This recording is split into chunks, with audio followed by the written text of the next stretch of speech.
let me remind you about the purpose and structure of this course, which is really an attempt to show you that you can do economic analysis at a very detailed level of many, many different topics without any reference whatsoever to the standard foundations of orthodox economics. And that includes all the list of perfections with which you are familiar. But notice that by implication, this means that you can do economics without imperfections.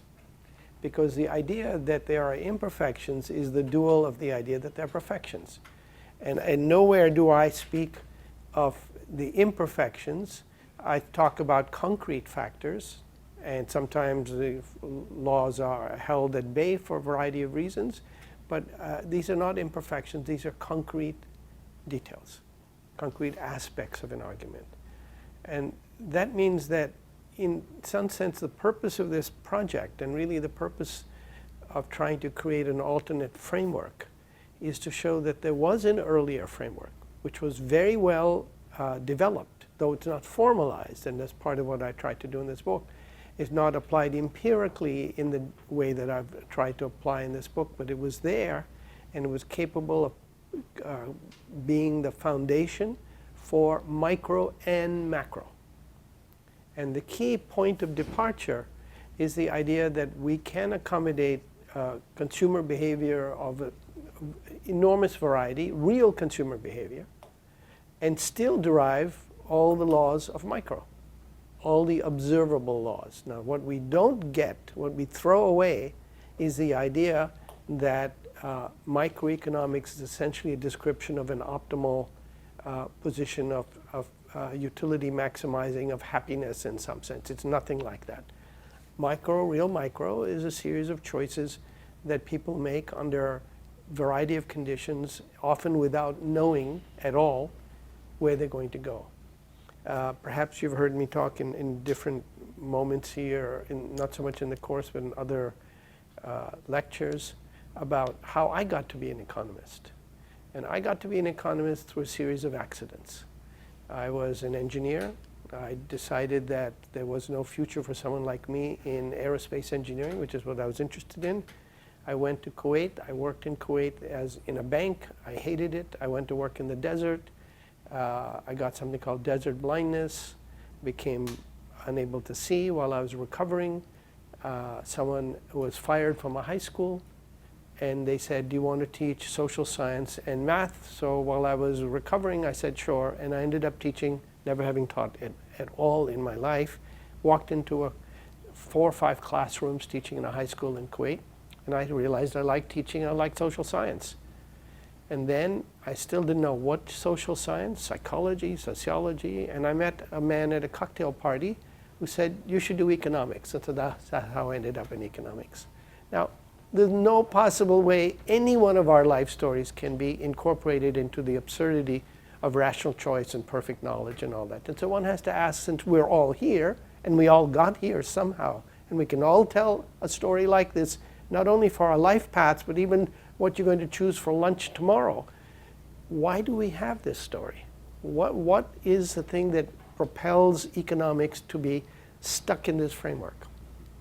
And I've argued throughout that the rise of the marginalist tradition was a kind of stress disorder. It was a reaction to the fact that capitalism had arrived at a stage where conflict was not merely one-sided. There was now a two-sided battle going on, with the working class becoming more and more organized, with anti-capitalist sentiment everywhere, socialists, utopian socialists, Marxists, all talking about not only the end of capitalism, but the successor to capitalism. And in that context, a group of economists begin to refine and formalize a view of capitalism which is antithetical to what they got from the classical tradition. And they do so by focusing on contradictions here or claims there or empirical evidence, but really they construct a fictitious fantasy world which represents capitalism as ideal and perfect. Now you can see that in other societies and other times in history, that has also been the task of academics, of painters, of poets, and most of all of the religious authorities, who represent the system as being a perfection, representing a God created by the system and projected onto the heavens. So we know that royal families talk about themselves as if they get their mandate from God, a God that they construct. And slave-owning families do the same, and families of cultures that depend on waves of expansion and conquest do the same. So it's not surprising. On the contrary, it is perfectly normal. But if it's normal, then you also have to understand that it doesn't follow that it is grounded in a superiority of logic or analysis. It is also heavily dependent on the need to rationalize, justify, and glorify the system. Naturally, if you're in a feudal society and you're talking about the king as just a person who is created by social structure and exploitation, they're not going to be terribly friendly towards you, and your chances of making it into a voice, so to speak, are very limited. In fact, until printing, really, you couldn't get this kind of skate. You get people in poetry, you get it in literature, and it's all local and repeated many times. You get legends. Robin Hood is a legend. Everybody knows, I'm sure, the story of Robin Hood, but the fact is that was a story taken from reality, where individual people would fight back against the exploitation that they saw around them by robbing the rich. Now, whether they gave to the poor is not entirely clear, but they certainly robbed the rich. And these people were called Robin Hoods, robbing hoods. And the term Robin Hood comes from picking up that story and making it into something grander. And so it's a story of fighting against injustice. But needless to say, the number of stories about how the rationality and necessity of having royalty are far greater than the number of stories about attacking royalty. And that changes a bit when capitalism comes on, or any new system comes on. It undoes the old stories and replaces them with new stories. And the capitalist stories are on the surface more progressive. You can rise up to the top if you just write work and all that. But in the end, you end up saying that this is the ideal system, the dominant narrative, so to speak. So what's interesting and striking is that that is not the narrative of the classical economists. Because, and one could argue, and Marx actually makes this argument, that's because they are coming at a time when feudalism is the dominant system, and they are beginning to talk about capitalism with a kind of clear eye. I mentioned in historical foundations, which I used to teach, how I used to show the parts where Adam Smith says that there are three classes. The landlord class reaps where it never has sown. That is to say, it gets part of the surplus without having to do anything for it. The working class has to give up a portion of the value added by its labor to the capitalist. This is Adam Smith's point, by the way, not Marx. But the class he says you cannot trust is the capitalist class, because the landowners' income gets bigger when the nation gets richer. Workers' income gets bigger when the nation gets richer. But the capitalist class has an incentive to have more of the share of the income, whether or not it gets bigger, and they can get richer without necessarily benefiting society as a whole. So he says the group you have to watch out for are the traders, as he calls them. Now this is Smith. And Ricardo also talks about the landowning class is essentially a parasitical class that gets a portion of the profit without having done anything except having private property, so it gets the right to extract that. And it's only after these views of what might be called a frank view of capitalism that political economy begins then to move to the apologetic side. And with Marx and the socialist hammering about capitalism's inequalities and inequities and its historical likelihood of surviving into a future and the possibility of some other modes that they call socialism, then you can see the room provided for the defense and celebration of the system ideologically. And I would argue that what we would call marginalism is not because the people there particularly saw themselves doing that, but becomes the dominant narrative because it fills this very important function of saying that this is a perfect and eternal system. Now, Smith doesn't see any system as eternal because he just sees capitalism rising and feudalism going, and if he knows history, he knows other things have gone before that. So it seemed logical and sensible that every system has a historical duration. And one of the things that orthodoxy does is take that out of the picture by saying that this is the ideal representation of the ideal instance and construction can be made from intrinsic human qualities. And these qualities, which are celebrated, are essentially the qualities of Wall Street. Selfishness, fixation on personal income and wealth without any consideration about the effects on others, and then it becomes idealized. And when you study economics this way, you become hypnotized, stupefied, because you begin first by saying this is ridiculous, and then a year later they say, okay, you are a TA and you teach it, and 2 years later you don't even remember that you had any objections. You repeat and repeat, and that's the thing of every ideology. Repetition makes it internal. If that was the only dynamic, then one could ask, well, why does this not just simply keep on forever? Or why do kings not simply be celebrated forever?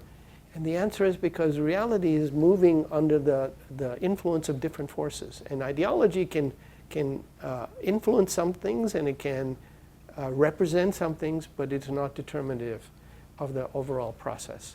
And so when you see capitalism, you see this ideology everywhere catching on, becoming dominant, and yet you see capitalism going through its own intrinsic patterns, so to speak, unimpressed by the people who celebrate it. And that's what happened in 2007, 2008, in my opinion, but also, as I tried to show you with this little graph here, recurrence. Again and again you get patterns. This I did last time, so I'm just going to mention it again. These are the smooth, HP filtered smooth long waves. In the last two long waves from 1890 to 2008, or well, this goes up to 2010 or 11. But my main point was that if you smooth them, you see some remarkable recurrence.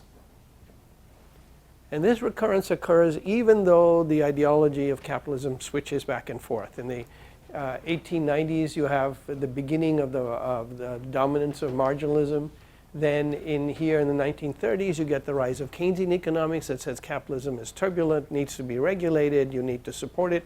And then you get, again, the great stagflation crisis, which overthrows Keynesian economics, and you get the rise then again of a kind of hyper marginalism with rational expectations and Lucas and real business cycles and representative agents and all of that. And then you get the crisis anyway. And that raises the question, how do we understand the real process if we step away from the representation that we get in economics? And when you do that, it's not enough to say, well, this is what happens. You have to explain it. And how do you explain it? And one way to explain it, the dominant way, is to say, look, we're talking about a system that is perfect, but the modern world is not like that, so we need to adapt that system to represent the modern world. Now that implies something which is false, which is that the world ever looked like perfect competition. Orthodox economists will sometimes say it, but the ones who actually fall for this falsehood are heterodox economists. I'm astonished to see, for instance, that the people in Monthly Review, the current people in Monthly Review, talk about how competition is no longer like that, which is astonishing because that means that it was like that then, what, in the time of Marx, the time of Ricardo, time of Smith. They fall for the idea that there was perfection in the past and then proceed to analyze the world from the deviations from this. And you notice a tremendous parallel here between the idea that there was, in the Judeo-Christian tradition, there was a time of perfection in the Garden of Eden, and then something went wrong. And the world that we see is driven by its deviation and rejection of that perfection. Now, obviously, if you're a biologist and you've read Darwin, you can't start with that story if you're going to talk about biology. You can't say that biology is the result of just deviations in the Garden of Eden, or that God left breadcrumbs all the way through history for us to dig up, and here's a fossil put down by God as a little test to see if we're clever enough to find it. No biologist would take this seriously, because the explanation in biology of how evolution proceeds is a completely different one, does not require this gloss, this actually misrepresentation of the origin, because we can say in biology how humans came about, but it wasn't like this. So there's an intrinsic conflict then between the religious representation, at least in the Judeo-Christian tradition, of how humans arose and how animals arose and things arose, and the scientific one. In the same sense, we have to ask, is there a way to proceed with the analysis of capitalism without having to depend on this misrepresentation of perfection? And what I've tried to do in the book is say, yes, not only is there a way, but there has been a way. It's been around for a long time, but we can strengthen it, formalize it, apply it, and by implication, therefore, present three alternatives rather than one. Neoclassical, which is the big Jupiter of economics right now, then post-Keynesian economics and other imperfectionist arguments, and I detail a lot of them in the book, in macro and macro. And a third one, which is I'm calling here classical political economy. And that one does not require me to say at any point that what happens is due to imperfection. Now, that doesn't, I can speak about monopoly, but to identify monopoly, I have to have my own criteria of monopoly, not perfect competition as a criterion. Just as a Darwinian can speak about violence, but you don't need to talk about it as a rejection of God. It's an attribute of human behavior, and actually biological behavior. So I've tried to show that can be applied to a variety of things. And one of the things I tried to show is that this also provides a perfectly natural foundation for Keynes and Kalecki, for macroeconomics. It's not just micro. It's not just consumer behavior, theory of the firm, finance, exchange rates, balance of trade, interest rates, bond equity prices, but also growth, unemployment, inflation, and effective demand. And I make the point in the book that Keynes himself says, my theory does not depend on imperfect competition. Now, he doesn't make it very clear what it does depend on, and I try to show you in the book that where he does talk about competition, he talks about it in a way very similar to what I would call real competition. Because he's observing real behavior, so it's not surprising that real competition, which attempts to characterize real competition, real behavior of firms, would would be picked up by Keynes. Kalecki is usually now given the place as having created the idea of imperfect competition in micro and macro. Post-Keynesian economics is largely, I would argue, Kaleckian economics, not Keynesian economics, with some exceptions. But it's dominated by post-Keynesian. What do post-Keynesians say? The first thing they say is that firms set prices. And that's a proof that you have imperfect competition. But I've argued throughout the book that firm setting prices is the beginning step of real competition. Show me a firm that doesn't set prices. Every firm sets prices. Of course they do. Then the Kaleckians say, well, that proves that they are imperfect competition. And how do they set their prices? They choose the profit rate that they would like within the limits of their monopoly power. And that means that firms determine their own profits. Now, as an proposition, this is astonishing if you know anything about the history of firms, because you cannot explain why a large number of firms, something like 60 or 70% of firms, go out of business in the first 5 years, 7 years. And that's in good times, not counting bad times. Why? If they could set their own profit, why do they go out of business? Well, any classical economist and any business economist will tell you, you can set anything you want, but it doesn't mean your competitors are going to go along with it, and it doesn't mean your customers are going to go along with it. So the idea of a firm which is independent of other firms, except in the Kaleckian sense of including the average price in the markup determination, and of customers, makes no sense at a micro level. It makes no sense at a historical level either. And it's interesting to note that Kalecki, and I tried to show you in the book that the phenomena that Kalecki talks about, and I'm going to come to it again today, such as different prices set by different firms in relation to their costs, so that their profit margins are different. It doesn't follow those profit margins are determined by them. That's a difference. Or that they're constant. That's a difference. But Kalecki's theory of macro does not depend on his theory of micro. Does not need to depend on that. And I made this point before. Kalecki's theory of macro was in fact originally developed by him on the assumption of what he called pure competition. He moved from pure competition to imperfect competition, not because of the macro part, but because he couldn't reconcile the observed phenomena of firms having different prices and different markups, different profit margins, without some framework. And the only framework he could think of was to take perfect competition and add imperfections. So I'm proposing that if you take Keynes and Kalecki seriously, then you have to find a foundation for their phenomena, and that is exactly the classical foundation of real competition. There's no discrepancy, in fact.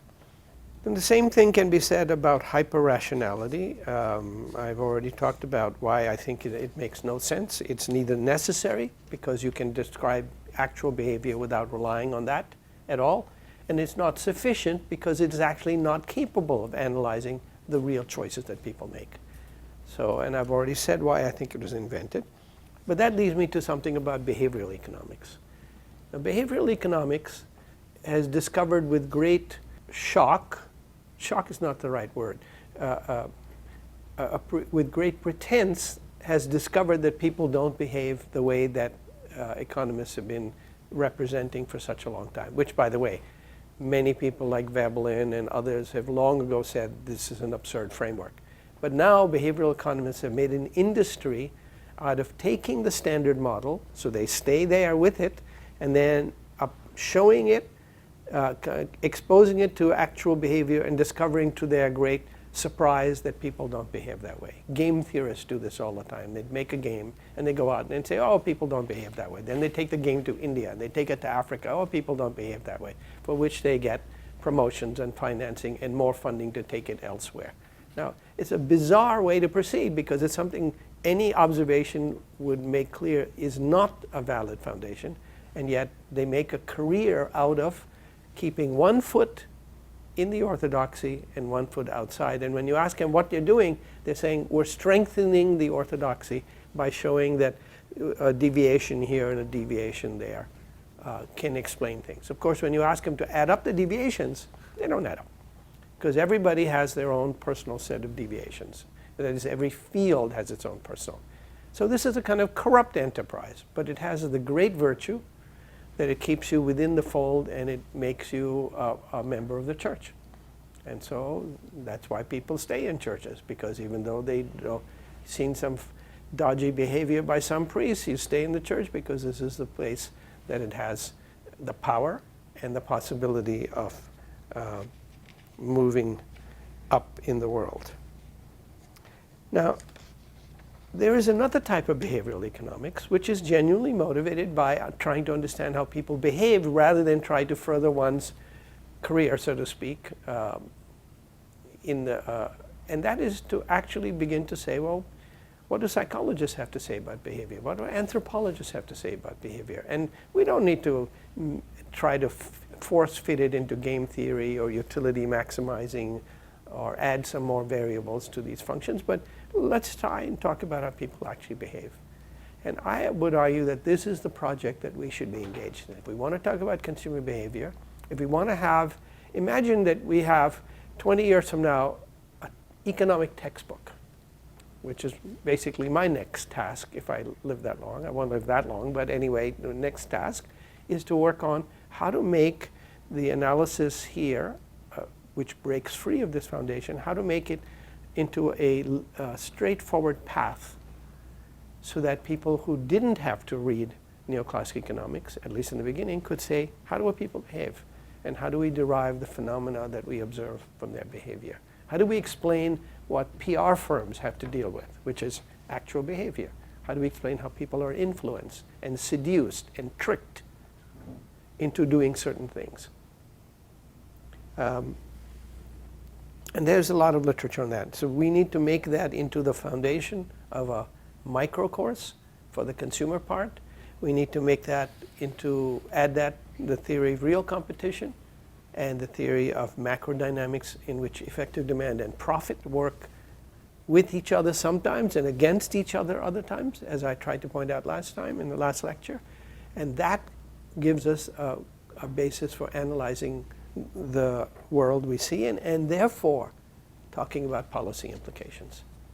Not just being satisfied with the logic of it, being satisfied, take on there then the implications of you intervene, what would happen.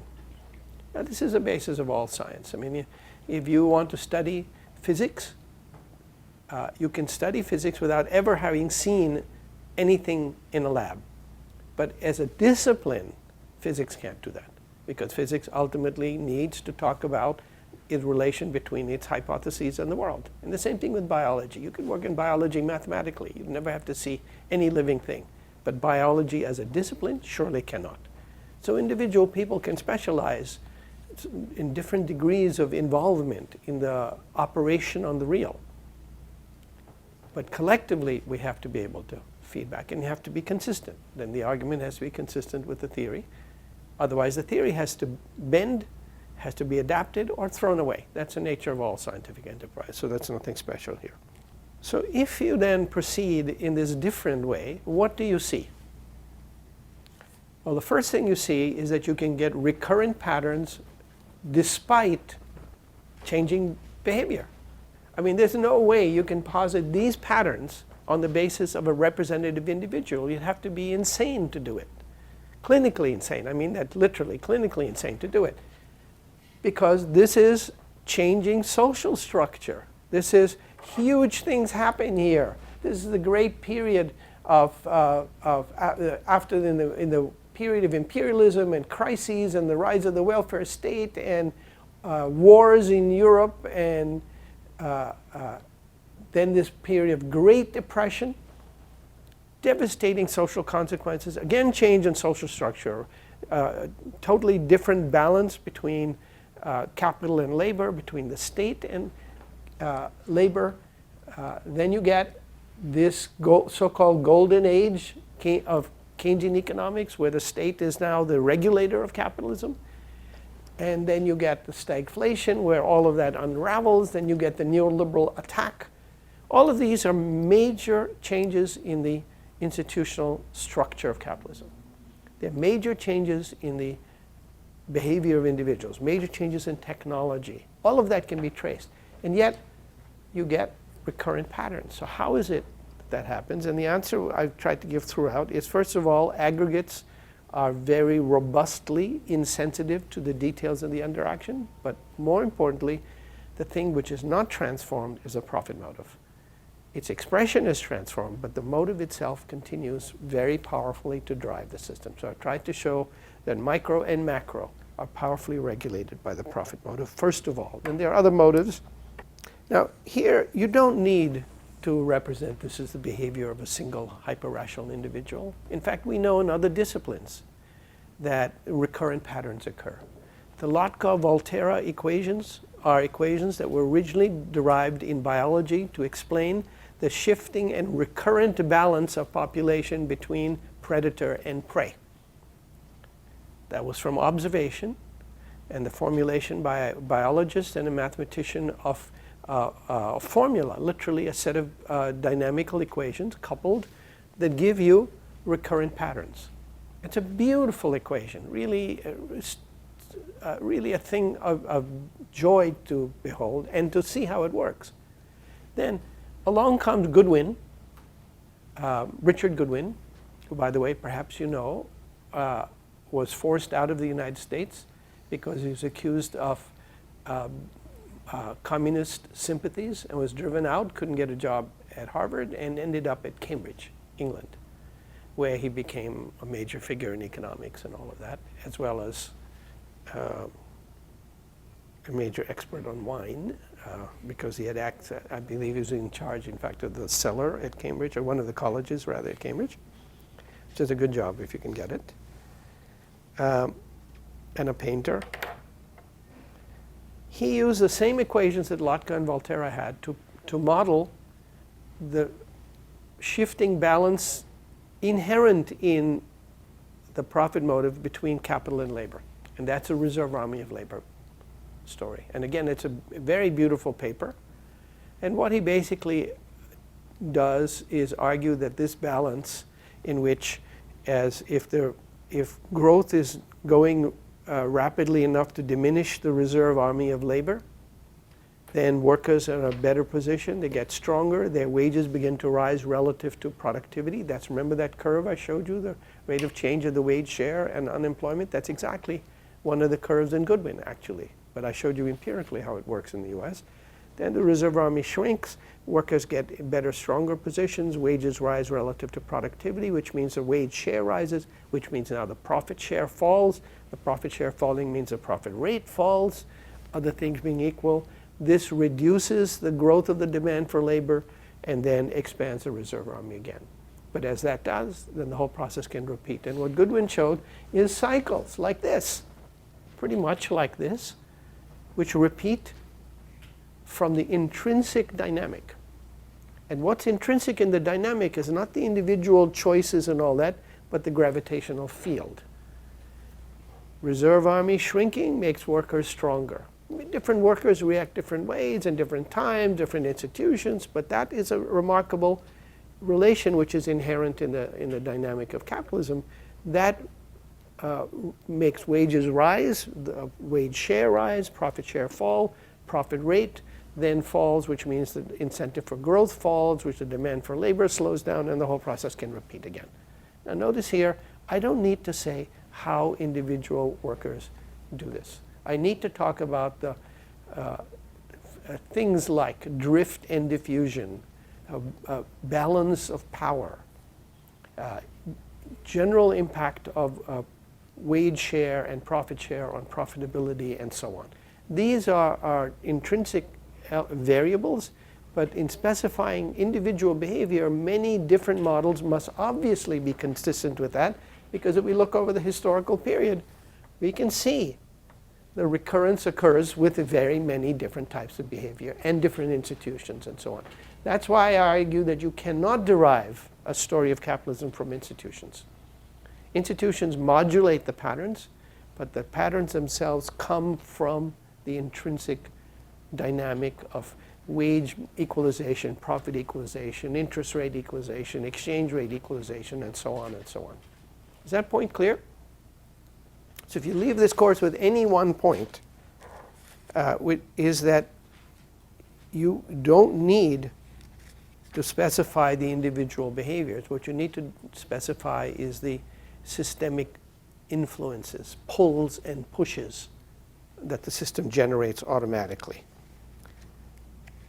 There have been game theorists, for instance, who argue that you should model this in terms of rational choice. Now, it's very easy to show that people don't behave that way, but Binmore, for instance, says that we observe that even mindless animals such as spiders and fish can end up behaving as though they were rational, by which he means that a rational choice model can mimic that behavior. But if you know, or unless you know something that biologists don't know, but if you think that mindless animals can also make rational choice, then don't you have a question to ask? If they're mindless, how are they making the rational choice? Binmore is already saying that they cannot make a rational choice, and yet he says they can be represented by rational choice theory because they behave the same way. But surely that should ask you then, if you know you have a domain in which the choices cannot be made rationally and it looks the same as rational choice, then rational choice is not very fine a tool. It cannot distinguish between mindless animals and supremely calculating deities. And if you can't distinguish between that, it is a very blunt tool indeed. And not necessary, as I said. It's neither necessary nor sufficient. Then I want to come to a second point, which is the role of abstraction. Sometimes people say, well, you know, this is just an abstraction in real behavior. We know it's not just like that. But that doesn't get you off the hook, because you can have abstractions in different theories, and these abstractions are different. Darwinian theory starts with certain abstractions. So does creationist theory. You can't say that just because they're abstract, they're equally valid, because you have to ask, where's that abstraction coming from? What is it like? And I would argue that what creationist theory is starting from is an abstraction as an idealization, beginning with the heavenly period, the Garden of Eden, which is an abstraction, surely, but in idealization. Darwin does not say that the individual cell that you're looking at is an ideal unit, is not desirable in any sense. It starts as a foundation for the analysis, and it is an abstraction, and you get into more detail. Cells behave different ways in different places and different times, but that is a valid starting point for the concretization. So that's a difference. Abstraction as idealization is different from abstraction as typification. By typification, I mean an element that is characteristic of the underlying process. So for instance, Smith, Ricardo, and Marx talk about classes. And that's because they know perfectly well that classes exist before capitalism. There's feudalism sitting right there, so they don't have to go very far. There are classes there, self-proclaimed classes. And throughout history, we see that classes exist for long periods of time in different forms. So it's not terribly difficult. But then they don't say that class is class is class. They also say there's a difference between the capitalist class and the landlord class. And so they move from the abstraction of class to the concretization of the type of class. And they also say there's a difference between capitalist landlords and business people and feudal landlords and feudal nobility, which is also a class, but it's a different type of class. So that's perfectly valid to move from an abstraction which represents some fundamental principles to the concrete. That is the normal way that science proceeds. I mentioned this point before again and again, but it's very important to remind you. If I take a jar and I suck out all the air in it, so it's a vacuum, and I drop a ball made of foam and a ball made of steel, they'll fall at the same rate. And that's quite shocking, actually, if you think about it. That's an abstraction. And it's a beautiful abstraction because it's quite contrary to our normal understanding. But now I pump air back into it, and the ball made of steel will fall like this, and the ball made of foam will fall much more slowly. That's what we know. That's familiar. But now we've arrived at that knowledge by understanding that the causal mechanism of the difference is the fluid, whereas the mechanism of causing both of them to fall is gravity. And that's beautiful, because that allows us to understand it as a range of influence of the fluid and a range of influence of gravity. And if there's no gravity, neither one will fall, actually, in space, as you see now in pictures of people and astronauts and all that. Drops of water just stay in the air because there's nothing to bring them down. So that something fundamental was done by starting with the idea of gravity and building in the concrete elements. And that's how every science proceeds. But you cannot avoid the issue by saying that it's abstract, because then you could easily ask, there are plenty of other theories that are abstract, start from abstraction, but they have an abstraction which is not adequate in some fundamental sense, or is replaced by a better one, if you want. And so we have to ask that question.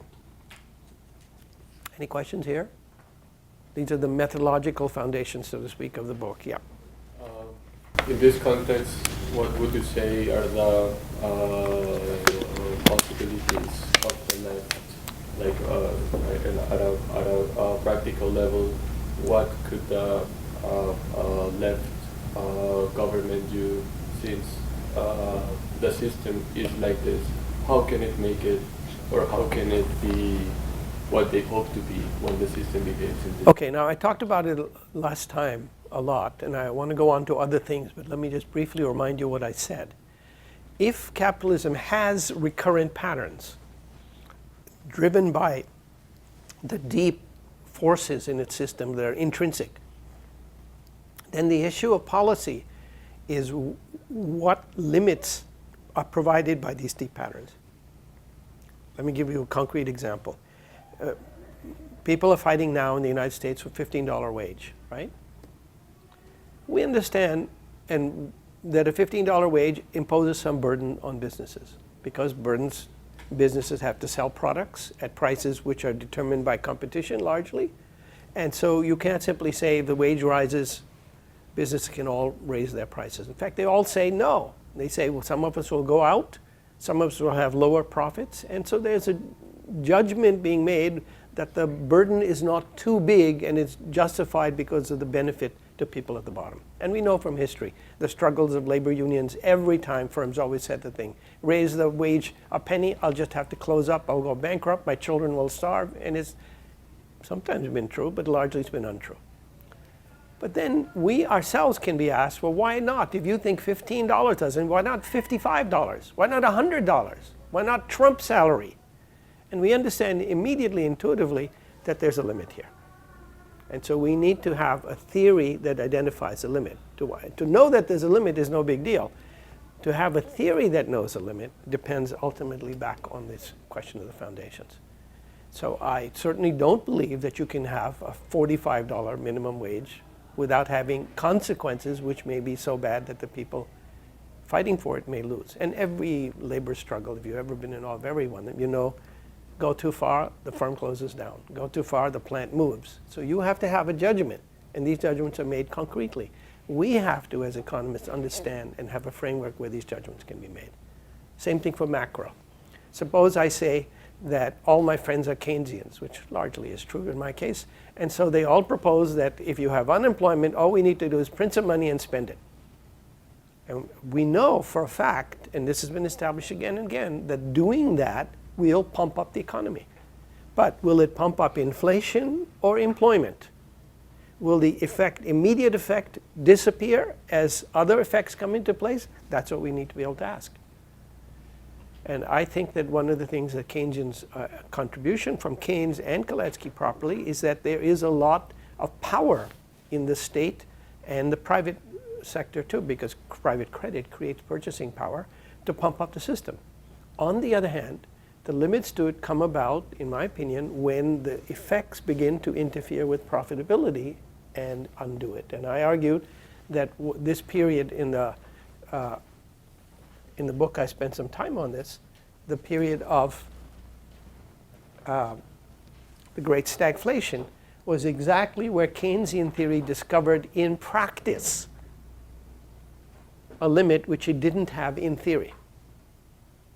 Because Keynesian theory, as it was represented then, was just the limit was inflation. If you get reserve army too low, inflation would start to rise.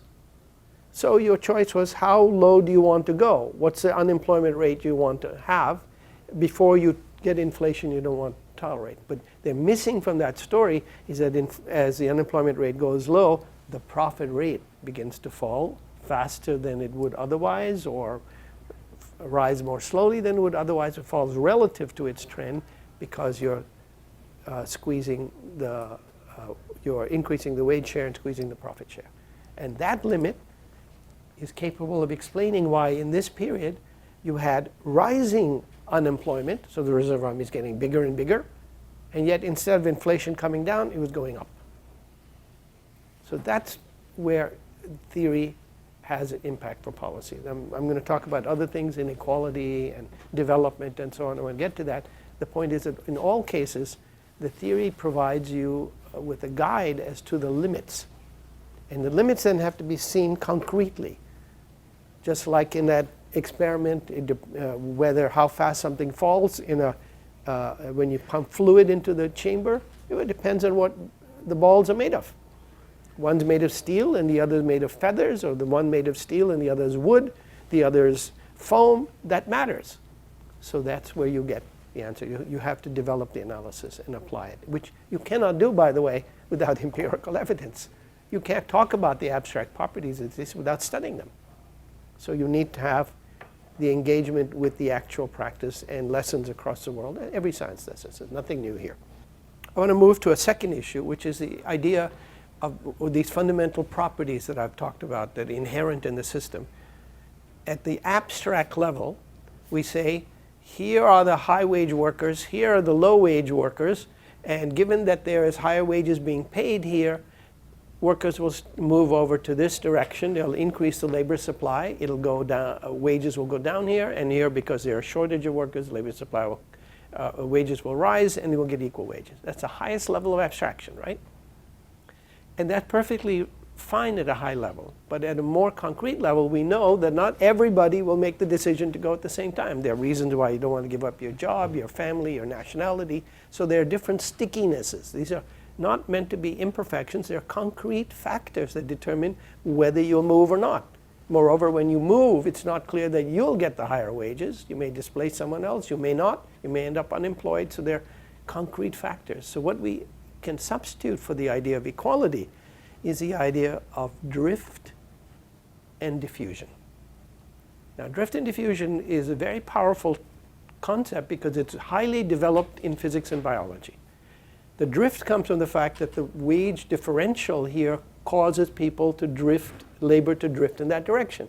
The diffusion comes because all the things along their path that they encounter causes them to spread out in their wages, maybe rising on average, but spread out so that you have a process which creates a distribution rather than an equality.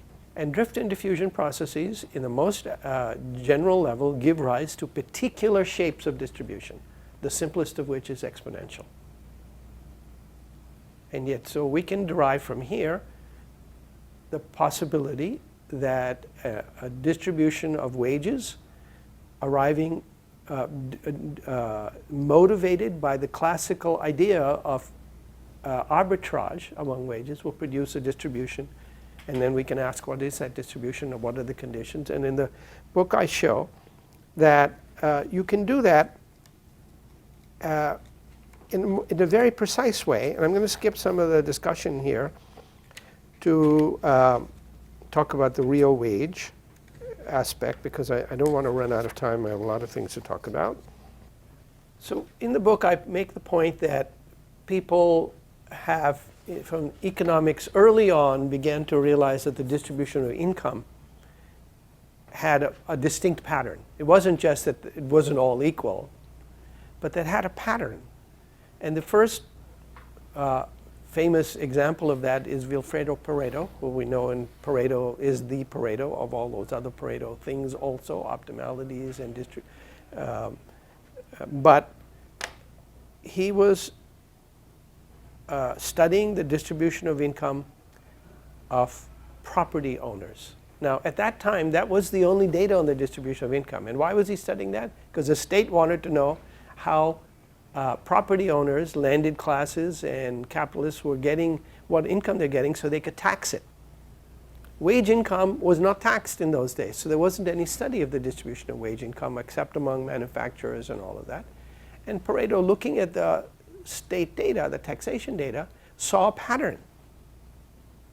And he wrote a little formula for that pattern, which we now call the Pareto law. It's a power law. At first it seemed that this was the law of distribution, but as we began to get data on wages, it became very clear that the Pareto law did not apply. And we began to try other laws. People wrote many things. Log normal is a standard one to try to fit the whole distribution. So if you look at the whole distribution, people start to fit different things, and there are many arguments about that historically. But then along comes some physicists. and especially Viktor Yakovenko and his co-authors, and he says, wait a minute. Really, in physics, we have two types of distributions which are typical from drift and diffusion type processes and similar processes. One is this power law, which we call superthermal. And the other is an exponential distribution, which we call thermal. So Yakovenko goes and he looks at the data, and he notices that the aggregate data can be neatly partitioned into those two parts. And the beauty is that an exponential distribution, and I'm going to skip in the interest of time the algebra, it's in the book. An exponential distribution has this property that if you plot the cumulative probability from above against the bin on the horizontal axis, cumulative probability of above on the vertical axis, and you make the vertical axis a log scale, then an exponential distribution will be a straight line. Whereas a power law will be a curve. On the other hand, a power law, if you take the same curve, cumulative probability from above on a log scale, but on the horizontal axis you make it a log scale also, then the power law will be a straight line. So we can distinguish between these two by looking to see whether the overall distribution has two parts to it, which is an exponential thermal and a power law superthermal. And you can distinguish it other ways, but I like graphical ways because they are robust. And so here's the actual data in IRS. This is not from Yakovenko, this is from my own thing. You can download the IRS data and notice what's happening here.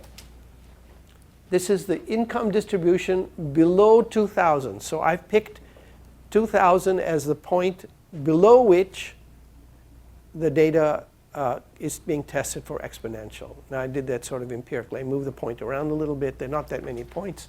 So the next point puts you in the range above 2000. But these are the bins. So the bins are on a regular scale, but the cumulative probability from above, which is on the vertical axis, is on a log scale. And this is the IRS data in the United States, personal income. And you see how beautifully it fits a straight line. Now this data, as I plotted it, it depends on the bins, but you can also plot the data relative to the mean of the exponential, and as Yakovenko shows, that is a parameter-free distribution. The only parameter here is the mean. But if you plot the data relative to the mean, so I say all of you are exponential, I'm the power law, so all of you are exponential, and if I take the mean of the exponential and I plot each one of your income relative to the mean, then I get a distribution which doesn't depend on the mean. By definition, it's relative to the mean. But an exponential has a property that in the next year or a next classroom, I can take another group and plot it relative to the mean. And since it's parameter free, they have to fit on the same curve. And Yakovenko shows you take US data and you plot it just at the income level, the curves are parallel to each other because they're exponential. But if I take them relative to the mean, they all fall on the straight line. That's an incredibly powerful structural property. It doesn't explain why. But the first step, as the physicists say, is to see the law. Then you need to figure out why. So this is the data in the United States. And empirically, from 0 to 200,000, the data fits. The bins are determined by the IRS. The IRS makes the bins wider and wider so you can't identify people. You can't find Donald Trump in the data that way because they mix it up so you can't see. So then the question is, what about the rest of the income distribution above 200,000?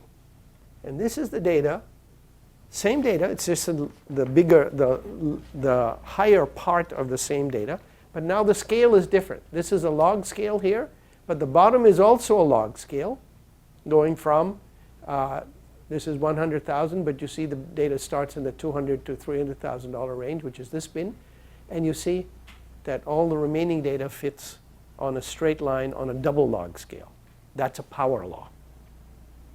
Now you can do this. You can do this for every year that the IRS data. It would take you an afternoon once you get it set up, or if you write a program to do it, and you'll find again and again that there is a point at which the data switches from exponential to power.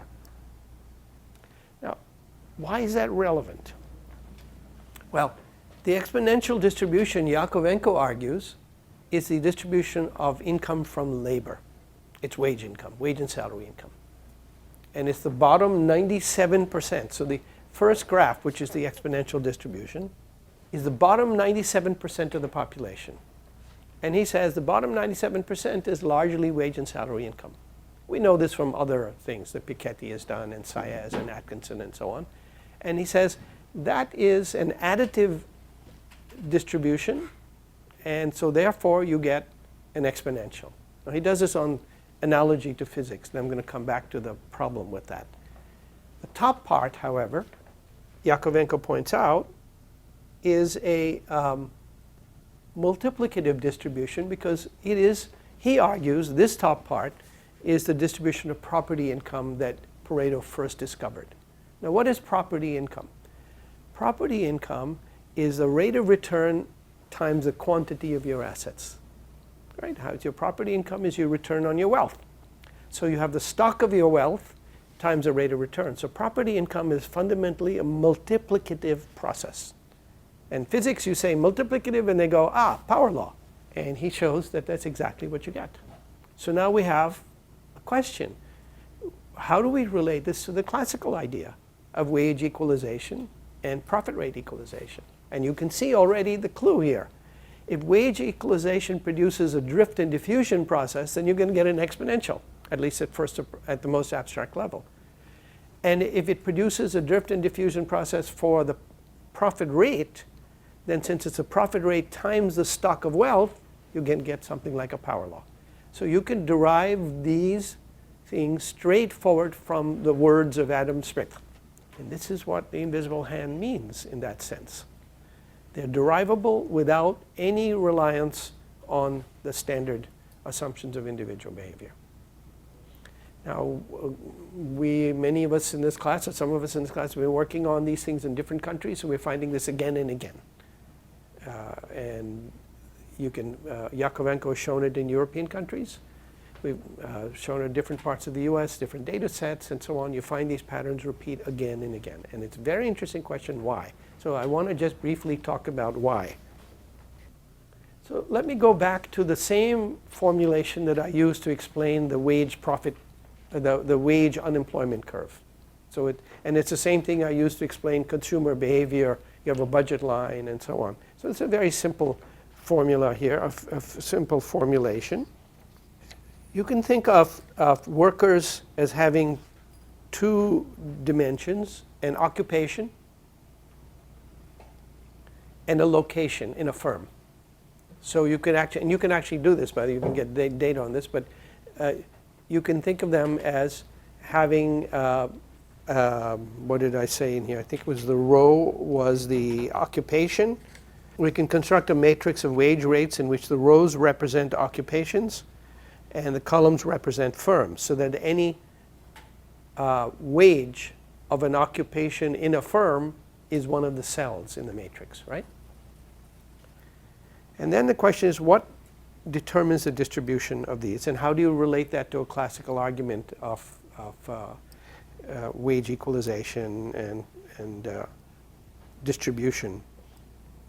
So one simple way is to say that wages, this is an identity actually, the wage of the ith worker in the jth firm at time t is some parameter of that cell times the value added in the ith firm.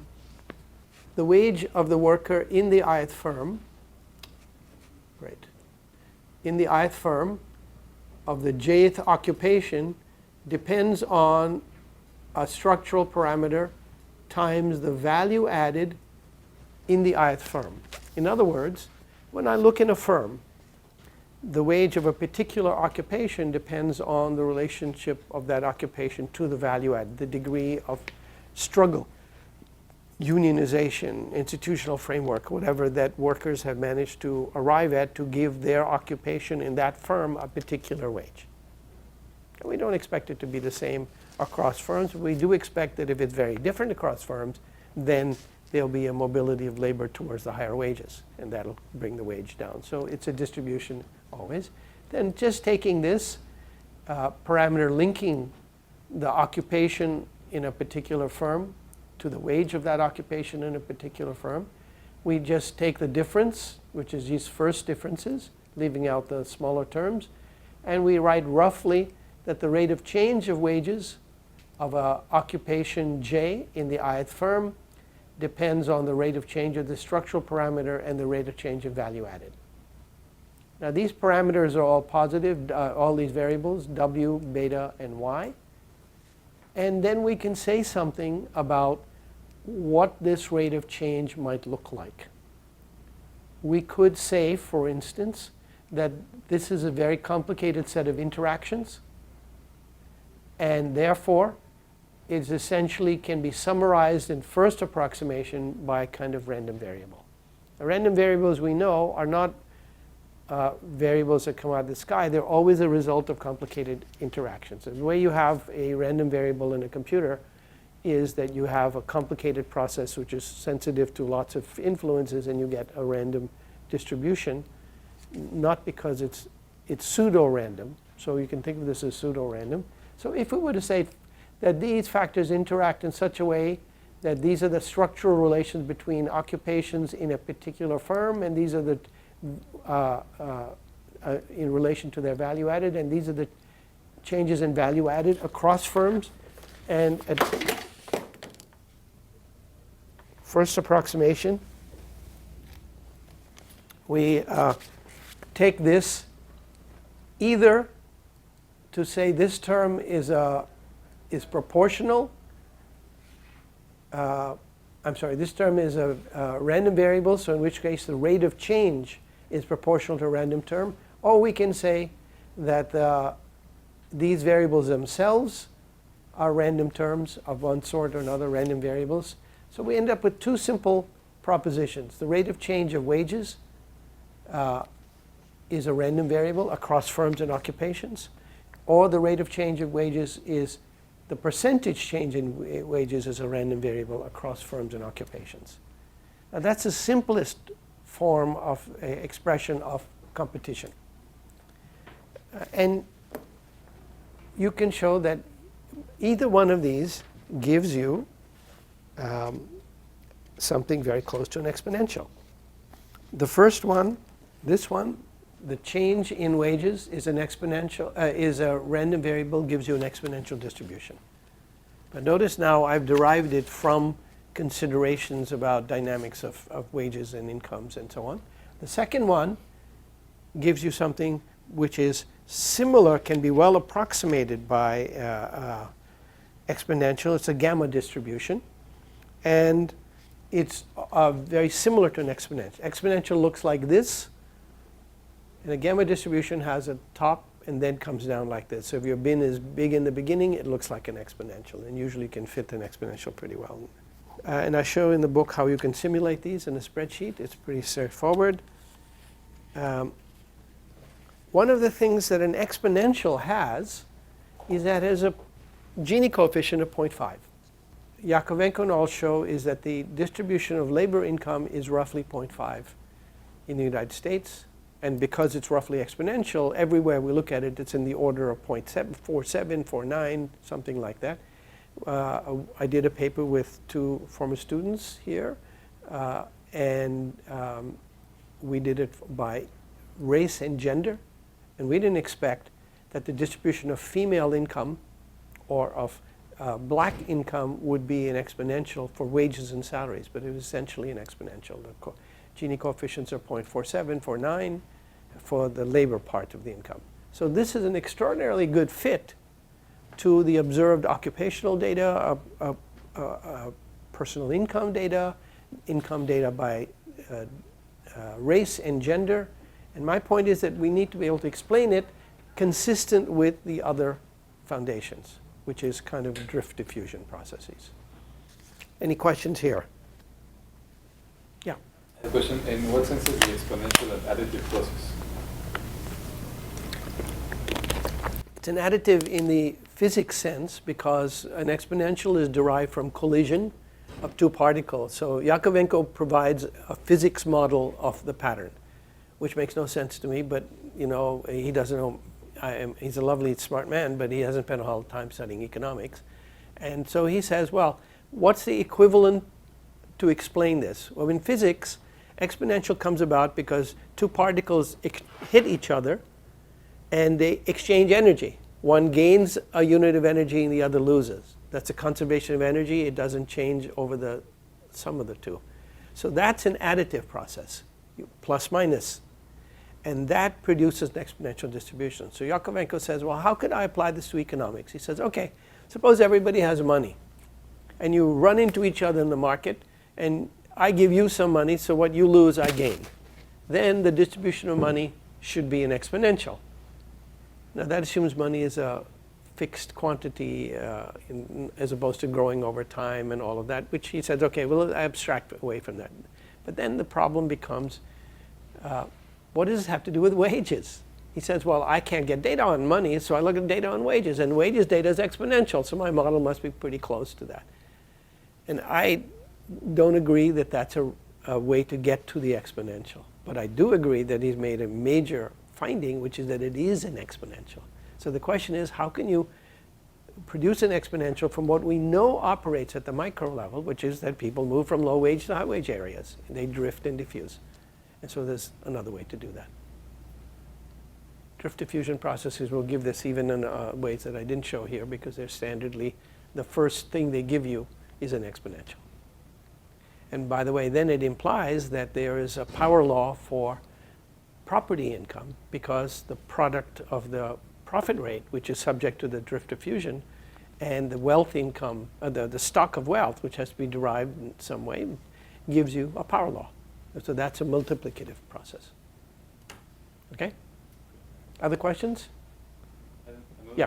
When you talk about value added, is it value added in the sense of labor theory value or value added in the sense of? Money value added. Or you're just talking about, I mean, what I said earlier in the discussion of wages is if you're in a firm, you have a certain amount of value added, meaning money over and above the cost of your materials and depreciation, right?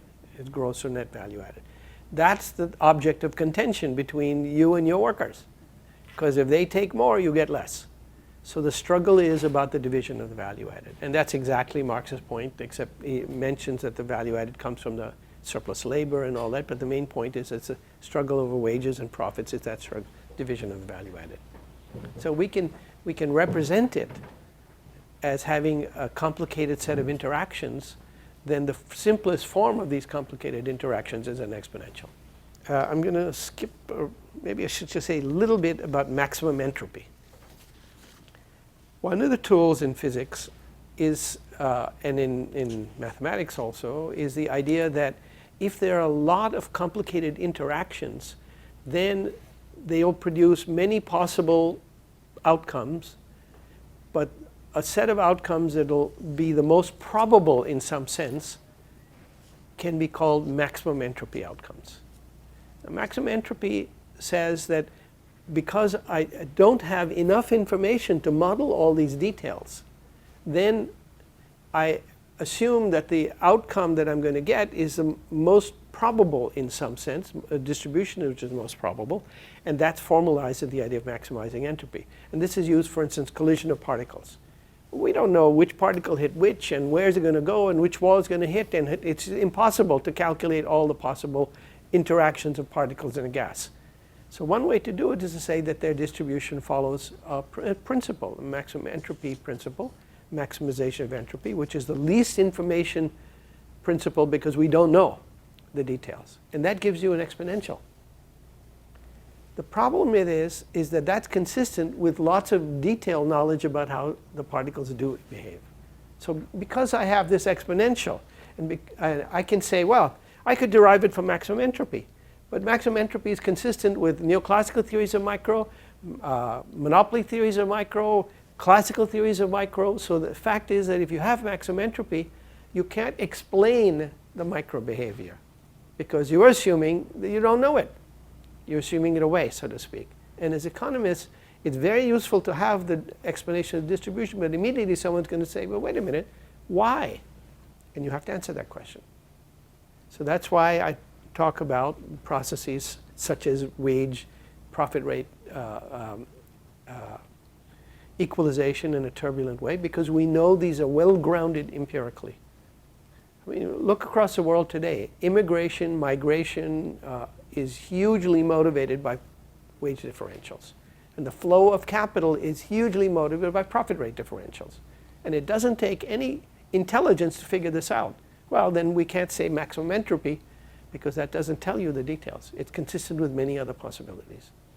So I know this is very popular now. People revert to it because, in effect, it gives them an answer without the responsibility of answering the question. It gives one answer, but it's not enough. I could have 4 different models of maximum entropy, 4 different models of the underlying facts, and say, well, it's maximum entropy, but it won't tell me much. One of the things that Yakovenko does, in a very beautiful thing, is to say, well, how do I link these two things of the top and bottom part of the distribution? Here's the bottom part of the distribution, which is an exponential, and the top of the same distribution is a Pareto. We know the bottom part has a Gini coefficient of 0.5 because an exponential has a fixed Gini coefficient. So how could we explain inequality across countries, across times, and so on, if the bottom part always has the same degree of inequality? And Yakovenko points out that it depends then on the amount of people in the top part. The more they are in the Pareto, the greater the inequality. The Pareto is more unequal, it's going to raise the inequality. And so he provides a simple formula, a beautiful formula, that shows that I can explain the overall inequality in the country of personal income, which is wage and property income, by one parameter only, which is the share of property income in the total. And I don't have time to go through it here, but look on my homepage for a paper that is about 99% finished, in which I go through all of this and I show that indeed you can explain the Gini coefficient in the United States and in other countries by the share of property income in the total income. Now for a moment, let's think about what property income is. Property income is, in the first instance, dependent on the division between wages and profits, because property income comes out of the division of profit. Some of it comes from labor income, because of course workers also get some share of property income and so on. The great bulk of it comes from profits, rents, interest, dividends, plus stock appreciation, capital gains, derivatives based on these, on stocks and bonds, and the derivatives based on the derivatives, and the derivatives based on the derivatives. It's actually an inverted pyramid. Here at the bottom of the pyramid is profits, divided into profits, rent, and interest. That's the next layer up, and dividends. Then above that, stocks and bonds, which depend on all these things, dividends, interest payments, and capital appreciation. Then derivatives on top of that. So the pyramid gets wider as it goes up, and it becomes obviously more unstable as it goes up, because everything depends on the other thing, ultimately tied down to profitability. So what I show in this paper is that you can explain the distribution, the shift towards a higher level of inequality in the United States from 2 simple factors, consistent with the classical argument exactly. One is the fact that the wage to profit ratio rose. That's what Reagan, I show you in the book how the wage share falls and stagnates and falls, and the profit share rises. So that alone would make the property income part rise. That doesn't explain all of the thing, because what happens also is this huge increase in financialization, the creation of this inverted pyramid of derivatives of derivatives of derivatives, what I think of as first and second and third derivatives, and so on. And that creates a whole amount of income coming from speculation and from expectations and capital gains, which ultimately then reaches a limit and in a crisis comes back, collapses rapidly. In fact, it would have collapsed much more if the state hadn't printed $1 trillion in the US alone and pumped it into banks and holders of these property incomes.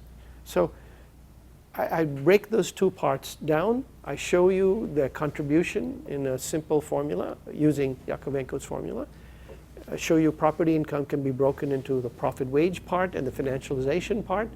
And I show you that these account very well for the tremendous rise in inequality. And that explains something about Piketty.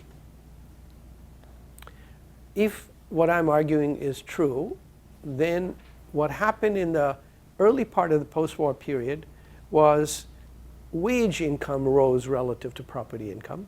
Workers were strong coming after, in the United States, coming after World War II. Unions were fairly strong. There was a welfare state. Keynesian policy had kept unemployment low, and so you had a so-called golden age of labor. And financialization was controlled by all the laws passed after after the Great Depression that prevented banks and financial entities from doing the kind of horrendous things they did when these laws were rolled back. So what happens in the reverse? In the 1980s, these laws get rolled back. In the 70s and 80s, financialization takes off. At the same time, there's this concerted attack on labor, Reagan, Thatcher, neoliberalism, and that pushes the real wage down or slows it down, wage relative to productivity. So the wage share falls, profit share rises, and those two elements combine to give you the inequality. Now, Piketty argues the opposite. He says that inequality in capitalism is intrinsically very high. He says that what happened in the post-war period was an aberration due to the effect of World War I, World War II, the Soviet menace, the laws passed, and that when you remove this, you go back to the normal inequality. And I see that as implying, therefore, that you will go back to the normal relation of wage to capital, wage labor to capital, which is a historically long relation which labor has gotten stronger. I don't see the welfare state being rolled back. I don't see unions being eliminated. I don't see minimum wages being driven back to the 19th century. I don't see people being told that they have no access to medical care and education. And so if those things are there, then they're structurally, they have been reduced, but they haven't been eliminated. And financialization is under big attack now. So I think it's the opposite possibility, that labor will gain ground and that financialization can be curtailed, so income distribution will come back down to what it was, which was very unequal, but still be less than what it is now because of the shifting balance. So you might think of that as a Bernie Sanders vision of what can be done. And the fact is that if you believe that these are socially determined things, then it can be done. If you believe that they are intrinsic to capitalism and they were accidentally moved away by historical factors, then you think it goes back. So since I think it can be done, it means that it's a fight worth having if you think that it was good in the first place. Now, if you don't, obviously, then it's not a fight worth having. And again, this is a difference, huge difference of opinion among classes, among politicians, and so on. I'm skipping a lot of stuff about Piketty, which is very interesting, but I need to get to two other things before I run out of time. I've so far focused on wages. And one of the arguments that Piketty makes is that, look, wage distribution is highly unequal and we're going to go back to the olden days, the bad olden days. And Piketty's clear. He doesn't consider them good. It's just he considers them intrinsic. So we're going to get this inequality again. Property income will go back or stay high. Wage income will continue or become more unequal. So what do we do then? What can we do? His argument is that we can impose a tax on capital, what he calls capital income, property income across the world, and we can use that tax to fund post-tax payments to people at the bottom. In other words, to support what he calls a welfare state. A welfare state funded by taxation on the top. Now, in itself, there's nothing wrong with that. The welfare state was, in fact, funded by taxation. But the question then becomes, who funded the welfare state? Did it really come from the top? And how much? So this relates to a body of work I've done in this university for over the last 40 years, from initially different people, some Iranian students, some Greek students, some Turkish students, some American students. And that was the work on the net social wage. And here's the question I posed. If I look at taxes paid by wage and salary earners, which is, again, this distribution of income we're looking at. Now we want to look at the total, the taxes paid. How does that compare to the benefits that they get from social expenditures? From expenditures on health, education, welfare, housing, transportation, parks, recreation, and transfer payments. We can measure these, by the way, because they're in the accounts of the government accounts of the BEA, the national income accounts. So we can say total taxes paid out of labor, that much. Total benefits given to wage and salary earners, which we can estimate, that much. What's the balance between the two? And what we found was something very surprising. It surprised me because I didn't expect it. And we found out, and the balance between the two we call net social wage, which is positive if you get more than you pay out in taxes, is negative, on the other hand, if you get less. We found out that in the countries for which we had data at that point, which was 1960 to 1987, the net social wage as a percentage of GDP varied between 3 and 5%. 3 and 5%. It's a little bit more as a percentage of, it varied between 3 to 5%. Canada's average was 5.4, UK's average was 5.4%, Canada's 4.8, Germany 3.9, Australia 3.7, Sweden 1.2%. Now, we expected Sweden would be massive, welfare and transfers and all that, and Swedish workers were living off. But if you think about it, who pays the taxes? Where's that tax going to come from? And it turns out that Swedish workers essentially paid for their own benefit payments. So Sweden was, in some period, the balance was exactly zero. And the US actually comes in at a negative number in that period, negative 16%, 0.16%. So it's essentially zero. It's close to zero. It's the lowest of the lot. Sweden's the next lowest. For the 6 countries, the average was of the net social wage was only 1.8% of GDP and 2.2% of employee compensation. So the whole business of taxes and transfers and all that, when you add it up, comes to about 2% of wages for the capitalist advanced world as a whole. Now, 2% of wages is a very small number compared to all the other things that happen to wages. And that basically says to me, at least, who paid for the welfare state? Workers. Wage and salary earners paid for the welfare state. And that's a completely different vision of the welfare state as something funded by deficit spending and all of that. In fact, the taxes covered almost all of it.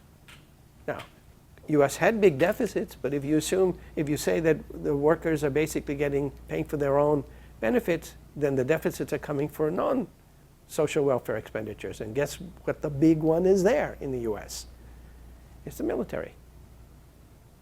And that connection between the military and deficits has not been made, in my opinion, adequately, and it can be done. Now, this data is, at the time we did it, was not available. So we had to construct it from different national income accounts. Now, thanks to the OECD and all of that, you can just go in and get all the data once. So this is a great paper topic here. What has happened to the net social wage over time? And how does it relate to deficit spending, for instance? How much of the deficit can be accounted for by that, and how much of it is accounted for by other things? Any questions about this? So just to be sure, the zero is that workers pay exactly what they get from They get exactly what they pay for, yeah, on average. Now, I forgot one important point, a very important point.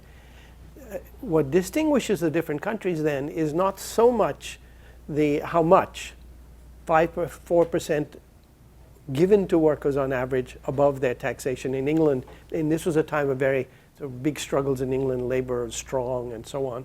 And it's probably quite different now. So it may be back down to zero negative. But the big effect of the welfare state is therefore not to go across the boundaries of the classes, but rather the distribution within. Because we know that what the welfare state is pump up the bottom part. And so yes, people at the top are correct to say, look, you're taking my money and giving it to those people on welfare. That's actually true. Whether that's good or bad depends on how they feel about it. And politically, that's a big difference. In the US, that hostility to people who are poor is stoked up, but in many European countries, it's viewed as a good thing rather than a bad thing. Okay? Now this brings me to the last topic, which is development.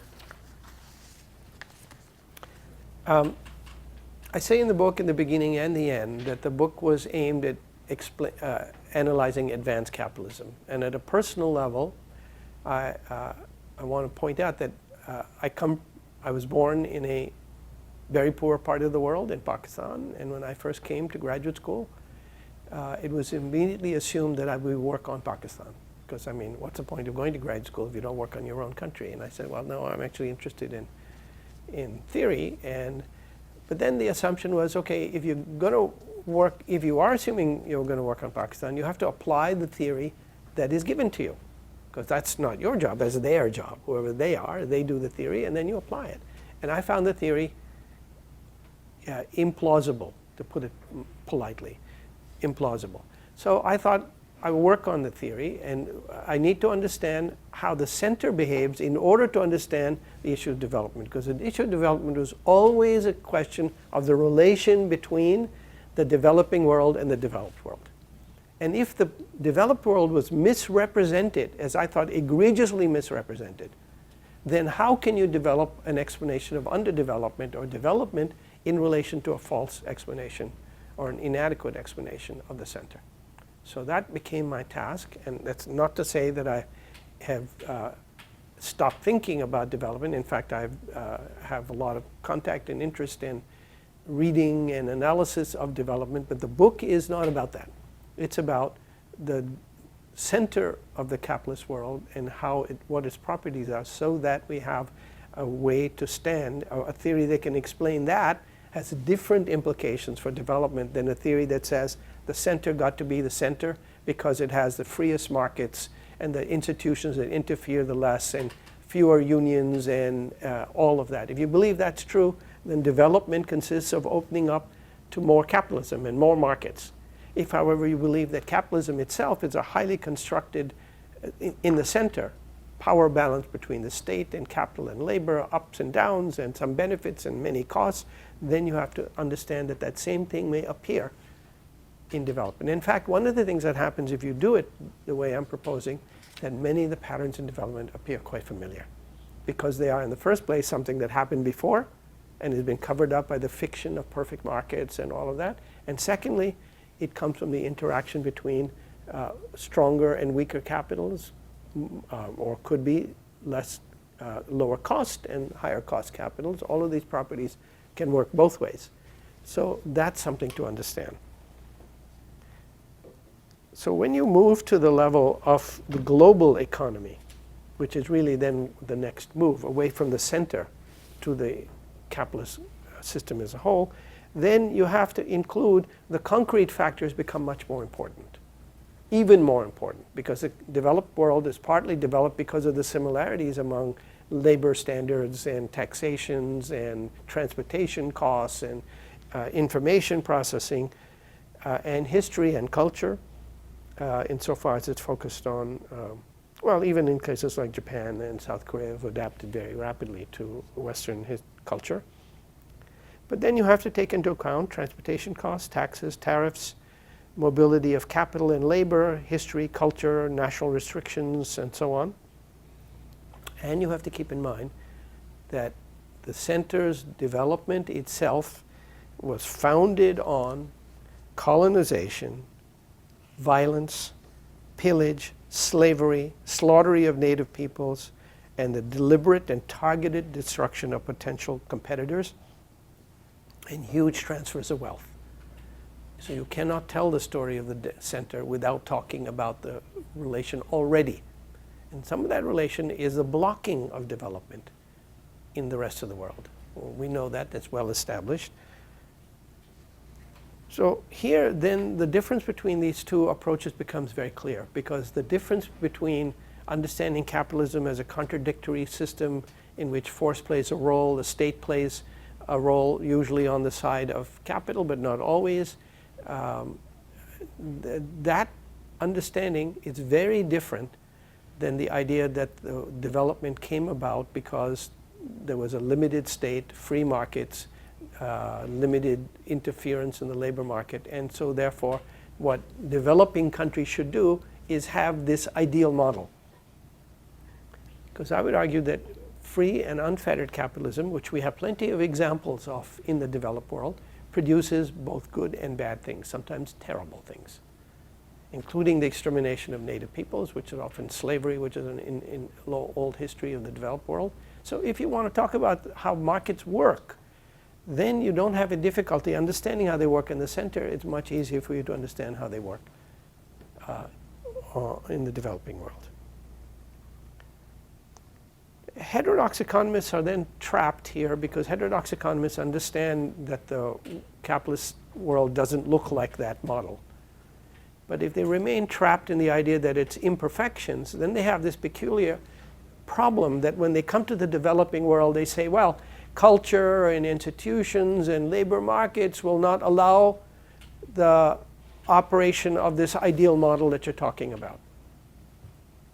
And that is a trap, because then the answer to that is, well, why don't we change our culture and institutions and make them more ideal, because then everything will be fine. And this is exactly the split between progressive heterodox economists and conservative development economists. Bhagwati, for instance, Jagdish Bhagwati says to these people, you guys keep saying there are imperfections there. These people in the third world, they don't do this right, they don't do that right, they don't do something like that. So why don't we just make them do it? Get rid of the structures that interfere with the market. And then you'll have the center development in the center. But the development in the center didn't come about because of that. And once you understand that, then you have a different way to answer that question. That markets, you have to understand how markets work to see what the consequences are. So one of the things I think is a trap and weakness of heterodox economics is a tendency to operate from the notion that perfection operated at some time in history, but it doesn't now, or that it would operate as it says. Now, what I'm talking about in the book is real competition. It's competition. It's not monopoly. It's not the absence of competition. It's competition. And it has consequences which we can identify and track very clearly. And I would argue that a lot of what we see in the developing world, not all of it surely, comes from the pressure of competition. From the global competition, and including gains. A very standard, how much time do I have? Oh damn, I ran out of time. Okay, let me just finish the sentence. A very standard notion in orthodox economics is that free trade benefits everybody. Now, I've spent some time in the book and some time browbeating you into the opposite argument that free trade actually has winners and losers, because it operates in the same way as trade within a nation. Low-cost producers get a higher probability of survival than higher-cost producers, and this causes problems in regions within a country and between countries in the world. So if that's true, then the developed world did not come up, in fact, we know, through free trade. And mostly it blocked trade and had institutional support and national support for creation of industry that could be competitive in the world market. Hajun Chang mentions this all the time in his work. Then the idea that the way that the developing world would develop is to open itself to free trade is another example of the trap of taking the standard theory at its face value, because in fact it opens up countries to trade, to developed and powerful capitals that can devastate the local production and employment and standard living. Now take the United States. The United States runs a trade deficit. The United States has consistently argued that its trade deficit is because other nations interfere in the exchange rate. What are those nations? Germany runs a trade deficit with Germany. Then along comes Japan, all those Japanese, then those South Koreans, and now those Chinese are interfering. If you ask how do they know they're interfering, and you actually go to the studies that do it, the answer is if they weren't interfering, trade would be balanced, because standard theory tells us trade is going to be balanced. So therefore, trade is not balanced, it must be interfering. And then if you actually look at the opposite theoretical argument, you expect trade imbalances to be normal, natural, from real competition. And what determines the benefit that Germany had and South Korea and Japan and China had? Lower costs. But these lower costs don't come from simply having poor people. That's not enough. You have to have the industry, you have to have the infrastructure, you have to have the communications network, transportation, and that requires the development of a development plan. And all of these countries did that, including the United States, by the way, did that. And now they go around talking as if it's going to come through the market naturally. The market will do what it needs to do. And if it needs to produce prices like Valiant, take a drug and raise its price and people die because they can't afford the price, which was $22 before and is now $970 the day after, because, hey, it's the market. Everybody understands that that's profitable. The question is, how do you restrict it, how do you channel it, and how do you ultimately fight back against it? And the problem with development is precisely that opening up to the world market has destroyed lots of jobs, lots of locations, lots of place. People don't have a place anymore, and yet they're not allowed to move to the center. They can't all move to New York or Detroit because walls are put up. But you don't need those walls unless there was this gravitational pull. That's a key point to understand. People are displaced where they are. They don't have the possibilities where they are, and where wages are high, they're not allowed in. And that's a logical consequence of the conflict between in workers and out workers, and in capitals and out capitals. So we can tell a story of development properly, but to do it, we have to abandon, or at least hold at a distance, the standard models, including Nehru models and full employment models and DSGE models. In my opinion, all of those are simply variations of the standard theory. Empirically fitted and all that, but we can fit our own empirically fitted models. And there's a big debate in development about this issue now, as we've seen here. And it's a debate that we need to be engaged in also, in talking in terms of policy. Okay. So that's it, folks. You have survived. I have survived. Thank you all. And I'll see you next semester. Not in this course, hopefully, unless you don't finish your paper on time. So have a good exams and a good year. Thanks.